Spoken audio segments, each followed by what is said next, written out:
Hello students, आज हम करेंगे अकाउंटिंग इक्वेशन का एक नया क्वेश्चन, जिससे कि ये टॉपिक आपकी टिप्स पर हो जाए। इसमें हम बैलेंस शीट भी बनाने सीखेंगे, जिससे कि हमें ये पता चले कि अकाउंटिंग इक्वेशन के ट्रांजैक्शंस का बैलेंस शीट पे क्या इफेक्ट पड़ता है।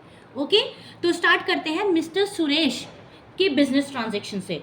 मिस्टर सुरेश ने बिजनेस कमेंस किया विद कैश ₹60,000। तो 60,000 यहाँ पे उनका कैश बन गया और 60,000 कैपिटल में आ गया। ओके, ये बिगनिंग है। उसके बाद सेकंड ट्रांजैक्शन आता है हमारा पेड रेंट इन एडवांस। हमने रेंट पे कर दिया एडवांस में।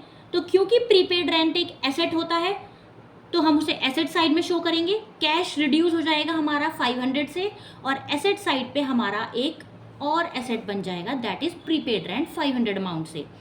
लाइबिलिटी साइड पे इसका कोई इंपैक्ट नहीं पड़ेगा, तो हमारी न्यू इक्वेशन बन जाएगी 59,500 cash, 500 prepaid rent and 60,000 capital. Okay, next transaction आता है हमारा purchased goods for cash ₹30,000 and credit ₹20,000। Mister Suresh ने गुड्स खरीदे ना सिर्फ कैश पर बट क्रेडिट पर भी। तो उस तरीके से हमारा जो कैश है वो 30,000 से रिड्यूस हो जाएगा। 50,000 से हमारा स्टॉक एसेट में बन जाएगा, ठीक है, क्योंकि 30 और 20 दो स्टॉक खरीदे हमने कैटेगरी। और जो क्रेडिटर्स हैं वो हमारे लाइबिलिटीज में बन जाएंगे 20,000 से। Am I clear? तो यहाँ पे हमारी न्यू इक्वेशन बन जाएगी 29,500 cash, 500 prepaid rent and 50,000 stock. Liability side में 20,000 हमारे क्रेडिटर्स हैं एंड 60,000 कैपिटल हमारी बिगिनिंग से चली आ रही है। नेक्स्ट ट्रांजेक्शन देखते हैं, paid salary ₹500 and outstanding salary ₹100। तो उन्होंने जो है सैलरी पे करी 500 और आउटस्टैंडिंग सैलरी ₹100। तो 500 सैलरी का जो अमाउंट है वो हमारा कैश से रिड्यूस हो जाएगा। क्योंकि ये एक्सपेंस है तो हम इसको कैपिटल में से भी रिड्यूस करेंगे। ओके, ये एक ट्रांजेक्शन हो गया सैलरी का जो हमने पे करा। दूसरा है आउटस्टैंडिंग सैलरी, जो कि हमारी लाइबिलिटी है, हमें आने वाले टाइम में पे करनी है, तो हम उसको लाइबिलिटी साइड में 100 के अमाउंट से शो करेंगे। और क्योंकि वो हमारी एक लाइबिलिटी है या हमारा एक एक्सपेंस है जो फ्यूचर एक्सपेंस है, तो हम उसको कैपिटल में से भी रिड्यूस करेंगे। तो ये 500 हमारी सैलरी और ये 100 outstanding salary. Am I clear? New equation form 29,000, 500 prepaid rent, 50,000 stock. Liability side पे आते हैं 20,000 क्रेडिटर्स, आउटस्टैंडिंग सैलरी 100, कैपिटल रह गई हमारी 59,400 सैलरी अमाउंट डिडक्ट करने के बाद। फिर हम आते हैं sold goods for cash 30,000 costing 20,000। Mister Suresh ने स्टॉक बेचा 30,000 में, जिसका अमाउंट था 20,000, तो 10,000 का उन्हें प्रॉफिट हो गया।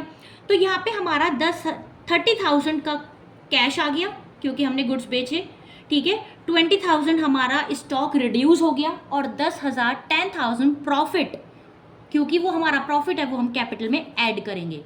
ये पूरा ट्रांजेक्शन है। ओके, नेक्स्ट हमारी न्यू इक्वेशन फॉर्म्ड हो गई 59,000 cash, 500 prepaid rent, 30,000 stock. Liability side में 20,000 क्रेडिटर्स, 100 आउटस्टैंडिंग सैलरी एंड 69,400 हमारी टोटल कैपिटल। लास्ट हमारा ट्रांजेक्शन है bought motorcycle for personal use for ₹5,000। Mister Suresh ने अपने पर्सनल यूज के लिए मोटरसाइकिल खरीदी, ठीक है, बिजनेस के एक्सपेंस से। पर क्योंकि हम बिजनेस को और बिजनेसमैन को एक सेपरेट एंटिटी की तरह ट्रीट करते हैं, सेपरेट लीगल एंटिटी कॉन्सेप्ट के तहत, तो इसलिए बिजनेसमैन का पर्सनल एक्सपेंस हम बिजनेस के एक्सपेंस को की तरह ट्रीट नहीं करेंगे, ठीक है। तो इसीलिए 5,000 बिजनेस के कैश में से निकल जाएगा। और क्योंकि 5,000 बिजनेसमैन ने अपने पर्सनल यूज़ के लिए इस्तेमाल किया है, जो वो आने वाले टाइम में बिजनेस को लौटाएगा, तो वो ड्राइंग हो गई, ठीक है। तो इसलिए हम उसको कैपिटल में से रिड्यूस करेंगे। तो कैश में से घटा और ड्राइंग का ट्रांजैक्शन कैपिटल में से घटा। तो हमारा न्यू इक्वेशन फॉर्म हो गई 54,000 cash, 500 prepaid rent, 30,000 stock. Liability side में 20,000 creditors, outstanding salary 100 and capital जो हमारा टोटल सारे ट्रांजैक्शन करने के बाद 64,400। ये हमारी यहाँ पे टोटल नई इक्वेशन बन गई और यहाँ क्वेश्चन एंड होता है। तो अब देखिए, बेसिक जो कॉन्सेप्ट था अकाउंटिंग इक्वेशन का वो था कि सारे questions assets is equal to liabilities plus capital की इक्वेशन पे बेस्ड होंगे। तो यहाँ पे हमने ये प्रूव कर दिया है। ये देखिए 54,500 प्लस 30,000, 84,500 ये टोटल आ गया एसेट साइड। लाइबिलिटी साइड देखिए 20,000 प्लस 100 प्लस 64,400 टोटल आ गया 84,500। हैंस प्रूव्ड हमारी अकाउंटिंग इक्वेशन बिल्कुल सही है। नेक्स्ट आते हैं हम इसमें बैलेंस शीट पे। अब देखिए बैलेंस शीट अकाउंटिंग इक्वेशन करने के बाद हमारे पास बैलेंस शीट में जो आ गया अमाउंट, ये लाइबिलिटी साइड है, ओके, और ये एसेट साइड है। लाइबिलिटी साइड में हमारे पास कैपिटल बची थी अकाउंटिंग इक्वेशन सॉल्व करने के बाद 64,400 कैपिटल, क्रेडिटर्स थे हमारे 20,000 के, आउटस्टैंडिंग सैलरी जो चली आ रही थी वो थी 100, ओके। तो इसी तरीके से फिर एसेट साइड पे आ जाइए।